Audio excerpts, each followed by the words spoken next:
Chapter 28 The General. I spent the next 3 weeks on my knees, in a fog of worry and confusion. All I could do was offer up prayer after prayer for Britney, wondering all the while if I should go to her, even though there was a good chance I wouldn't be allowed in the gate. I was feeling as if my arms might as well be pulled out of their sockets. All of me longed to go be with Britney, to see if she would let me in her life and help her. But the problem was that all of me also knew I was in the right place. Right there at home with Lynne. I have never felt so cruelly divided in all of my life. When it seemed as if Lynne had stabilized and that I could leave her in the care of a close friend, I did. I flew to Los Angeles for a 4-day weekend to see my grandchildren, whom I hadn't seen in a couple of months. Of course, I hoped to see Britney with all my heart, but I really wasn't expecting to. But on the night of January 28th, everything changed. I was at Kevin's, just having put the babies to bed, when I got a text from Lou. Go over there. They had a fight. Was this the breakthrough we were looking for? Sam and Britney had gotten into a terrible argument. I later learned that he called her, among other things, a piece of trash. He said she cared more about Adnan, her current boyfriend, than her children, and that she didn't deserve to get her kids back. We didn't know it at the time, but Lou, Jamie, and I had been hoping for the same thing. We all believed the only way to loosen Sam's stranglehold on Britney was for them to turn on each other. And we all had been praying for it. I was so very tired of playing games with Sam. Please God, let this be the end. Going inside, I jumped in the backseat of Jackie's car and we drove as fast as we could to Britney's house. On the way, I found my friend Joy at home in Kenwood, asking her to pray. You might see my tail end on TV, crawling over the fence, I said, only half joking. I was willing to do anything to rescue my daughter. The paparazzi were teeming outside Britney's house in Beverly Hills, but they didn't even look twice at us. They knew all the makes and models of all our family's cars, but they didn't recognize Jackie's car, and I was crouched down in the back seat. Even when a paparazzo came to the car and spoke to Jackie between her tinted windows, the fact that I was ducking down as far as I could with my hood pulled over my head, he couldn't see a speck of me. There's been a fight, Jackie told Britney's gatekeeper quietly. I have Lynne here with me and she wants to see how her daughter is doing. They are not answering right now, he said, referring, of course, to Sam, the general. So we waited a little while. Meanwhile, Jamie drove from the opposite end of the town and arrived right at the perfect moment. If I get in, I whispered to him, still hunkered down on my cell phone. You just coming after me. There were probably 20 paparazzi swarming Jamie's truck, jumping on the car and screaming, while there was I, hidden in the plain sight, just a few feet away. Knowing the paparazzi, they would have given up eating for a week to have known I was hidden in Jackie's car. It was so obvious to me that God was in the details. In the perfect timing of Jamie's arrival, and in concealing me so flawlessly from paparazzi eyes and cameras. It reminded me of that verse from the Psalms. Hide me from the conspiracy of the wicked, from that noisy crowd of evildoers. Sam okayed the gatekeeper to let me in, though he never in a million years would have let Jamie in. When the gate finally swung open, there was a delay of about meter or so, and Jamie zoomed in right after me. Sam met Jackie, Jamie, and me at the door. He said that Britney only wanted to see me, that she was afraid to see her dad. More like Sam was afraid. He was visibly upset to see Jamie, and believe me, the feeling was mutual. Her family is here, Jamie said, glowering. You have to go now. Jamie was stopping, spitting mad, but I could tell he was keeping a tight rein on his emotions. He didn't want to lose control and give Sam the chance to bring charges against him. At one point, he stalked Sam around and around the bar. "You better not be hurting my daughter," he said over and over again in a low, menacing voice. "Where is my daughter?" Britney was gone, and Sam kept saying he didn't know where she was. None of us bought it for a second. "Sam, come on," Jackie said, in her reasonable way. "I know you. You can track her. You can get her back here." After about an hour, a security guard came and asked Jamie to leave. "I'm sorry," he said. "I know you're her dad, and I'm a dad too, but I'm just carrying out orders." Jamie really had no choice, leaving Jackie and me to deal with Sam and his subordinates. "We need to outsmart this guy," I remember thinking. "We have to pretend we are not a threat." It seemed to work. I believe Sam thought we were swallowing in the idea that he was really helping Britney, though I was afraid of him, of his hostility, cruelty, and lies. A new kind of courage kicked in the night, a God-given boldness that hadn't emerged in me until I was standing face to face with what I feared most, that harm would come to my child. The general at work. After Jamie left, 2 or 3 paparazzi came inside and made their way to the kitchen. They greeted Sam and reported Britney's whereabouts to the general. It was clear to me from the conversation that Sam had given a paparazzi one of Britney's cars to get her out of the house when he heard that Jamie and I were on our way to see Britney. Sam apparently told her that Jamie and I were coming to do an intervention. The paparazzi seemed like his foot soldiers, his henchmen. They reported to Sam and addressed him with great respect. He instructed them to get her back to the house. Britney came back with Adnan, who is also a paparazzo. Sam told Jackie that we needed to do whatever he tells us to do. I objected. "I'm the one who spends 24/7 with your daughter," he shot back. "I sleep in cars outside her house so she can live," he then said. "You people threw everyone under the bus. If you don't listen to me, I'm going to make your name shed in the papers." The level of control he exerted was bewildering. Adnan told me that Sam hid Britney's cell phones and told her that he lost them.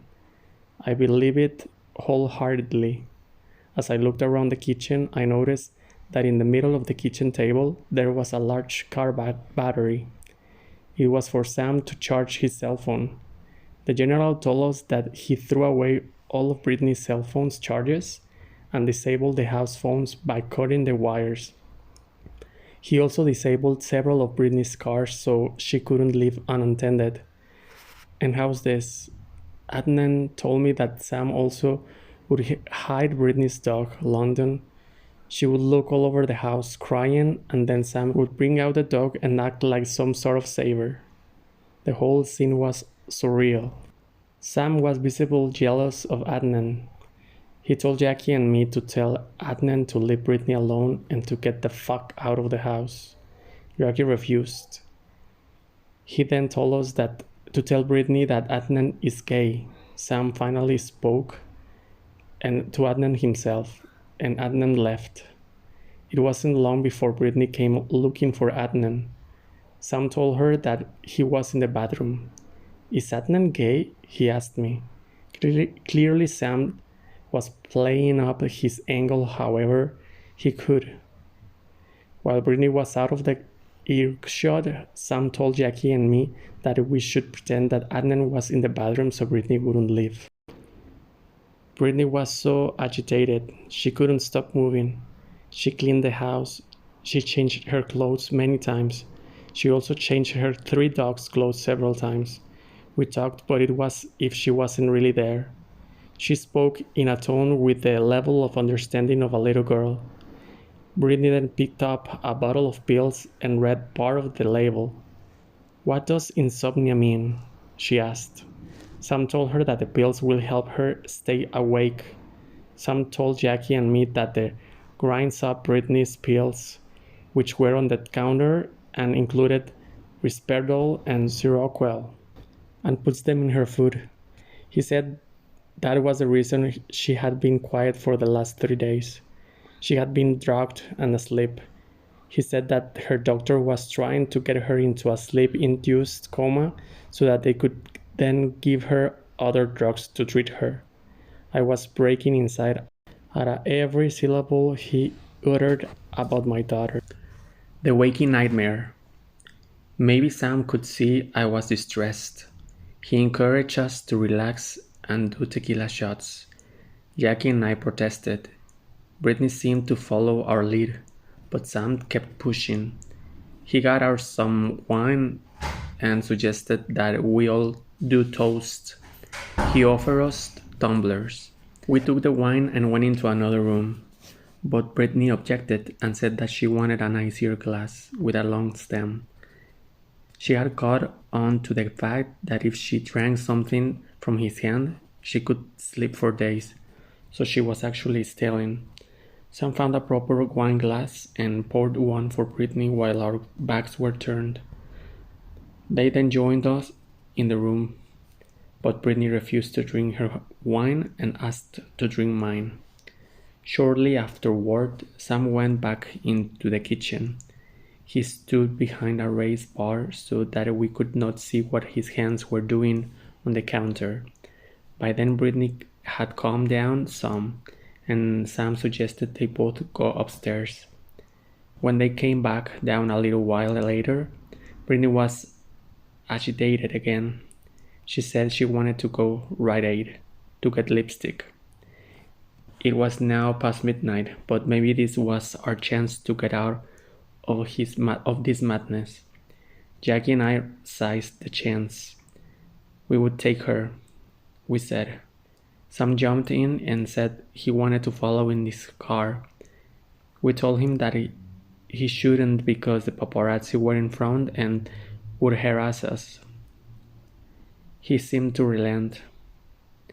But as we were about to drive off, Sam jumped into the back seat with me. He said that they were upstairs together. He gave Britney something to pick up her mood.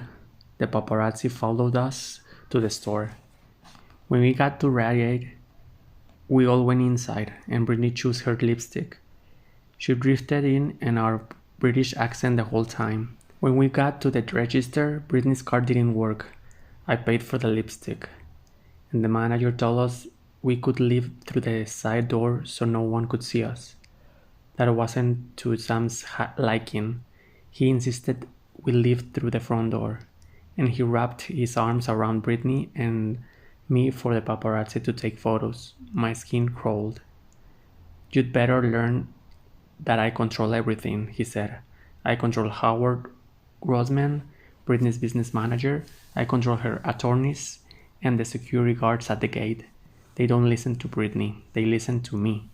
That's why Jamie was gone tonight." Back at the house, he told me that if he weren't in the house to give Britney her medicine, she should kill herself. "If you try to get rid of me, she'll be dead, and I'll piss on her grave." He then boasted that he had been in our family for a year and that he had done nothing but good for Britney. At what point he screamed at me. "Sam treats me like that," Britney said, as if it were the most normal thing in the world. It was about 2 or 3 in the morning and Britney was meandering aimlessly around the house. She would let me hug her, but she was completely out of it. She asked about Preston and Jaden. "When do I get to see my babies?" "Wednesday," Sam answered. "What do I have to do to see them?" "Take the pills I tell you to take." "I don't like the pills, and I don't like the psychiatrist," she protested. "Can't I see another psychiatrist so I can see my babies?" "If I told you to take 10 pills a day, you should do what I tell you to see your babies." I was frozen by the exchange, but Jackie jumped in. "Britney, your parents can help you find a psychiatrist. The psychiatrist needs to get to know you to give you the right medicine." Sam couldn't stand losing control of the conversation. He butted in with his voice raised. "Why don't you get back with Kevin?" he said. "I'll do anything to get them back." Another opportunity came around for us to steer things away from Sam. Britney said she wanted her daddy. "I want my daddy up here. I want to talk to my daddy." I reached Amy on the phone and gave the phone to Britney. I heard her say that she wanted to see him. "Right now, baby?" She said no. 10 in the morning. No, noon. It was something. I spent the rest of the night at Britney's house and finally got to sleep about 4 in the morning. For the longest time I couldn't sleep. I was so worked up, so agitated by the situation. I don't think Britney ever went to bed that night. All night long, I went through the emotions of pretending I believed Sam's lies, while inside I was revolted and full of questions. How could this possibly have a good ending? It was a sense of deep shock that things had spiraled downward too fast. Yet I had to control myself and not let anyone sense that I was really feeling, that my head was spinning. Thank you note. Jamie came to pick me up the next morning. Jamie gave Britney a big hug and said to her, "Baby, you're okay?" Britney said, "I'm fine," then burst into tears. Later the next day, on January 29, Jackie showed me a text message she had received from Sam. "Thanks for telling Jamie all your bullshit. He just hit me. Now you guys did your deed, much accomplished. Good job." But he still had my daughter in his clutch. We didn't accomplish enough.